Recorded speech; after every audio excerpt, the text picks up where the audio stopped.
This is Democracy Now! I'm Amy Goodman. On Thursday, the Trump administration told Congress it's approved a $1.3 billion artillery sale to Saudi Arabia. This is the second weapons deal between the U.S. and Riyadh in as many months and has sparked concern from human rights groups who warn the deals may make the United States complicit in war crimes committed in the Saudi-led bombing campaign in Yemen. Lawmakers have 30 days to act before the sale is final. The announcement comes as Crown Prince Mohammed bin Salman wraps up his whirlwind tour of the United States, where he reportedly met everyone from President Donald Trump to Microsoft's Bill Gates to Amazon's Jeff Bezos. Time magazine's cover features a photo of bin Salman's face with the words, "Charm Offensive." The magazine notes that by the end of his visit, the 32-year-old prince will have visited 5 states plus the District of Columbia, 4 presidents, 5 newspapers, numerous business tycoons and celebrities such as Oprah Winfrey. One topic that's received relatively little media attention during his trip is his role in escalating Saudi Arabia's military involvement in Yemen. Last month marked 3 years since the U.S.-backed Saudi-led coalition began its military offensive in Yemen, leading to one of the world's worst humanitarian crises. During a CBS interview in 60 Minutes, host Norah O'Donnell briefly questioned Prince Mohammed bin Salman about Yemen. Do you acknowledge that it has been a humanitarian catastrophe? 5,000 civilians killed and children starving there. It is truly very painful, and I hope that this militia ceases using the humanitarian situation to their advantage in order to draw sympathy from the international community. They block humanitarian aid in order to create famine and a humanitarian crisis. The U.S.-backed Saudi-led airstrikes and naval blockade have destroyed Yemen's health, water, sanitation systems, sparking a massive cholera outbreak. It's believed 1 million Yemenis have cholera and pushing millions of Yemenis to the brink of starvation. More than 15,000 people have died since the Saudi invasion in 2015. Last month, back-to-back airstrikes from a Saudi-led military coalition tore through a residential neighborhood in the coastal city of Hodeidah, killing 12 civilians, including 7 children. This is Mohammed al-Halesi, who was injured in the attack. We were sitting down and the planes were flying above us. As soon as I decided to go to sleep, a rocket hit us. I only gained consciousness when the whole building was collapsing on us. I started digging in the rubble and burnt my leg in the process. Then the second rocket hit us. Last month, 10 Senate Democrats joined a majority of Republicans in a 44-55 vote that rejected a bill seeking to end U.S. military involvement in the Saudi-led war. Well, for more, we're joined by Iona Craig, a journalist who was based in Sana'a from 2010 to 15 as the Yemen correspondent for the Times of London. She joins us here in New York. She's in town today to receive the George Polk Award for documenting in a story for The Intercept the destruction and civilian casualties of a covert U.S. Navy SEAL raid on a remote village in Yemen. It was last year. It was when the Trump administration first came into power. Iona Craig, welcome back to Democracy Now! It's nice to have you in studio. Congratulations on your George Polk Award. Thank you. I want to start off by talking about this latest news. I'm not sure where Mohammed bin Salman is now, in Houston or in Hollywood, as he continues this, what was called the Charm Offensive. And the lack of critical media coverage of him. But talk about Saudi Arabia's role in the catastrophe that is Yemen today, and the U.S. role. Well, the war in Yemen started really back in 2014, but it escalated massively once the Saudis got involved, which was on March 26, 2015, so over 3 years ago now. And as a result of that, the import restrictions they've imposed on the country, the bombing campaign that has destroyed the infrastructure across the country, the economic collapse that has followed that, now means that 22 million people are in need of humanitarian aid. According to UN figures, the majority of casualties in the war have been down to the Saudi-led bombing campaign, and you've got, 8 million people facing famine. So the humanitarian situation is disastrous. There is no immediate prospect to even political talks going on or a solution to this conflict right now.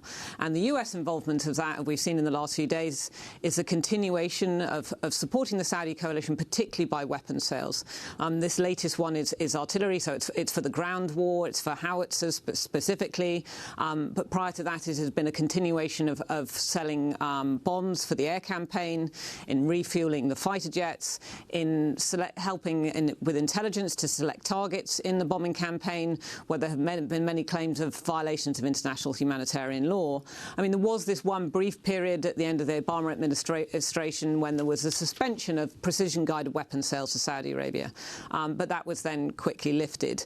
And despite the fact that lawmakers have been trying to put more pressure on the issue of the support for the Saudi coalition, and there has been more public awareness, this doesn't seem to materialise in any indication that either the US, the British or the French are going to withdraw that support or even question the Saudis heavily or put pressure on them heavily about the conflict in Yemen and the impact they've been having there. So give us some of the figures. 1 million people are believed to have cholera?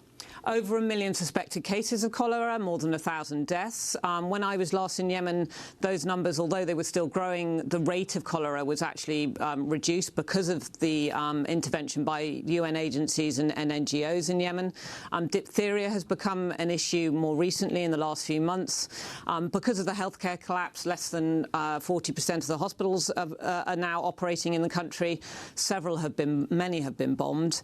That people can't access healthcare. So you've now got issues of people dying from preventable diseases. So when you talk about 15,000 deaths in the war, that's in the violence, if you like, of the conflict, whereas many, many more people are dying as a result of the healthcare collapse, from the humanitarian crisis and starvation, particularly amongst children and amongst the very old as well.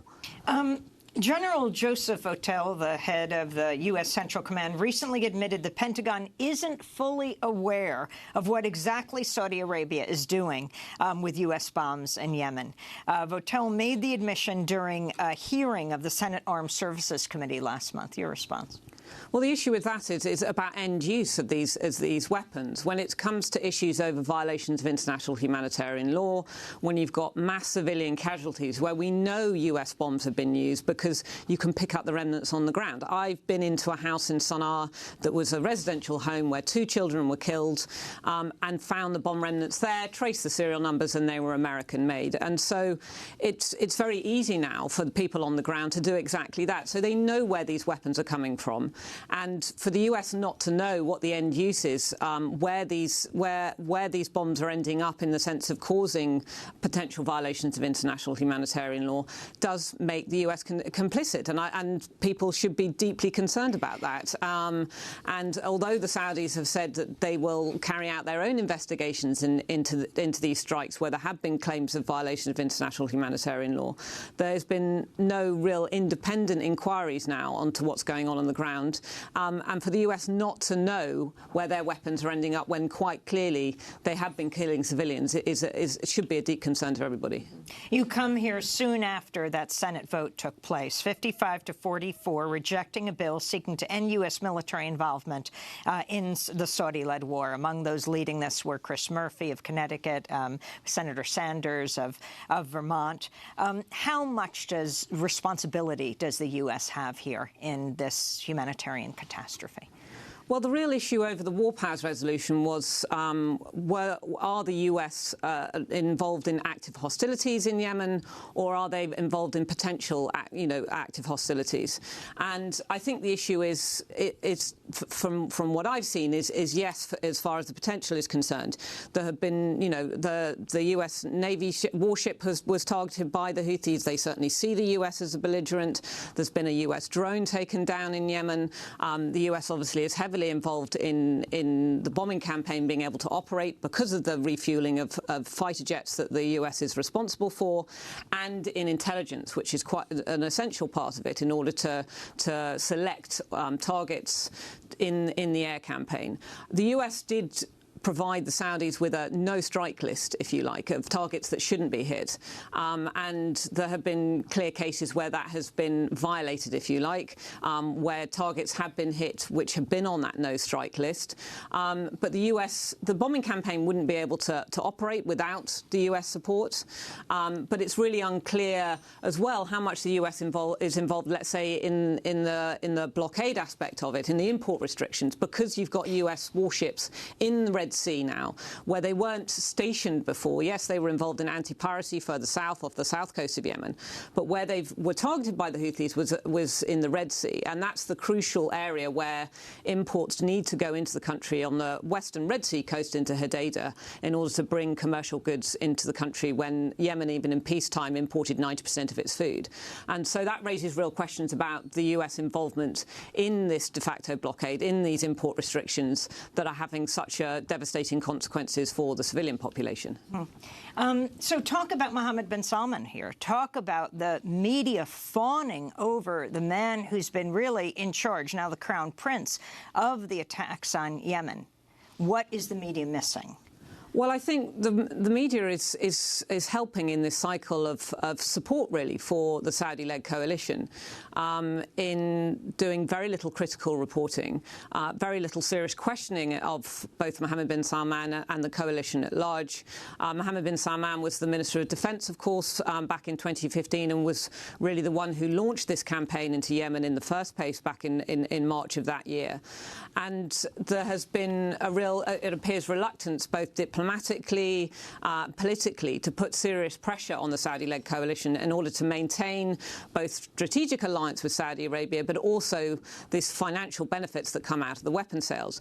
And the media has really been part of that, without being seriously critical, or in interviews with Mohammed bin Salman when they've happened, without really pushing him or the Saudi coalition on those aspects of what is happening on the ground in Yemen. It feeds into this continuous cycle of very rarely pushing the Saudi coalition or the Saudis on their activities in Yemen. And so we're kind of helping that non-critical aspect of support for the Saudis' intervention in Yemen and the ongoing war. Mohammed bin Salman in Hollywood, in Houston. Yes, I mean, it was interesting, actually, when he was in New York at the UN, because that came over the same time as the anniversary, if you like, of the Saudis' intervention. And on that day, the Houthis fired multiple ballistic missiles into the kingdom as a mark of that anniversary, if you like. And when the Houthis had done that in the past, of firing missiles, the Saudis have responded immediately with heavy bombing, particularly on the capital Sana'a and in the north, where the Houthi stronghold is in Sada. That didn't happen this time. And I think my perhaps sceptical assessment of that was that Mohammed bin Salman, whilst he was in New York, did not want to have an issue over mass civilian casualties in Yemen, or any airstrikes that caused civilian casualties like we've seen in the last few days, whilst he was either in Washington or in New York, obviously pushing forward this PR campaign that he's been doing over the last few weeks in the US.